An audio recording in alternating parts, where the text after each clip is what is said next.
Good afternoon, folks. Derek from the Rangers Review here with your daily Rangers News Bulletin on Monday, the 9th of June. Lots of Rangers news stories doing the rounds, certainly with regards to speculation and potential incomings and departures as well.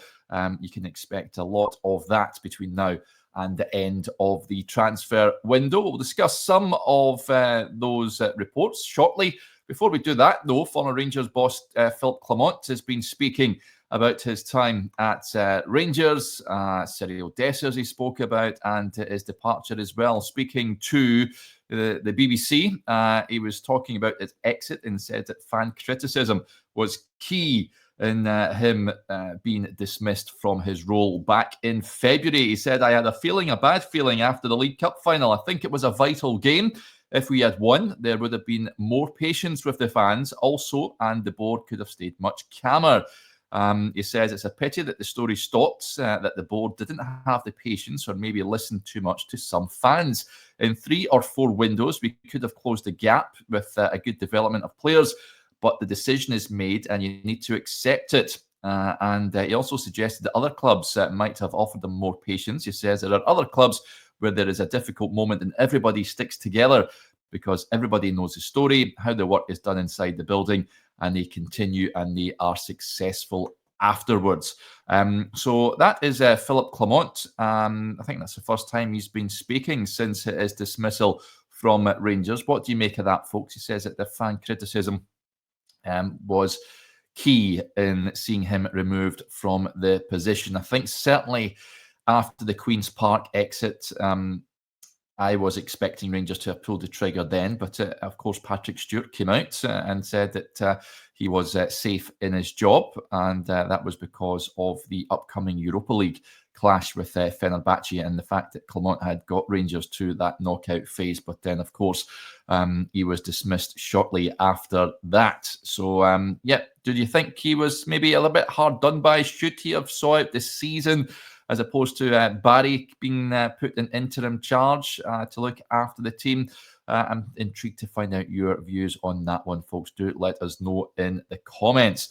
Right, let's move on. We'll discuss a potential departure first of all, before we get to links with players about incomings, and that is Ross McCausland. We touched on Ross on the show this morning when I was on with Stevie. Sky over the weekend stated that 3 clubs are keen on a permanent transfer for the Northern Irishman. The 22-year-old has played 66 senior games for Rangers since coming through the youth ranks, but he has seen game time in the senior squad limited, it's fair to say. Now, according to this report, the Belgian side OH Leuven, who are managed by Chris Coleman, Swiss champions FC Basel and FC Cincinnati of the MLS, have all expressed interest in the winger. So, it looks like he's got a few admirers. We touched on, as I said, Ross this morning. I think for the sake of his career, I can't really see him breaking into the team and playing a more significant role in Russell Martin's new look Rangers. I think it would do him probably the world of good to head out of Ibrox and get regular game time elsewhere. I think he's a decent player. I just don't think he's going to cut it at Rangers. But according to reports, 3 clubs, 3 decent clubs. I think out of the 3, I would be very tempted by the FC Basel suggestion, if that is true. They were playing in the Champions League. I think they need to negotiate a qualifier before making it in there. But very good club indeed. Moving on from that, then, you will have seen reports on the website that Joshua has a story on there. He's a player that's been attracting the attention of not only Rangers but several other clubs, and that is the Peterborough winger Kwame Poku. He's had a great season at the Posh, and he is out of contract there now. He's decided to move on with his career. Peterborough in League One in England. He scored 12 goals and notched 8 assists in 27 League One appearances last season. He's been at the Posh since 2021, 23 years of age. He's also wanted by Birmingham City, and it's thought that there's interest in France and Germany as well. He plays on the right-hand side, a winger, but is left-footed, so almost a Václav Černý sort of profile, if you like. And Rangers certainly looking for someone over on that right-hand side with the departure of Tierney back to Wolfsburg. Speaking on his own podcast, the Peterborough chairman, Darragh McAntony, said that Kwame probably won't go to the Premier League straight away, but he will get a high-end Championship club. He will be a Premier League star in the future, and that next move will probably cost £30 million. So certainly a lot of prospect and high hopes for this lad, that he could go all the way in the game. I've seen snippets of him, actually seen him firsthand, close up at the tail end of last season. He came on as a sub for Peterborough in their match against Bolton. Looked pretty nippy, didn't do much. It was late on in the game that he get brought on almost like a ceremonial, because it was Peterborough's last home match.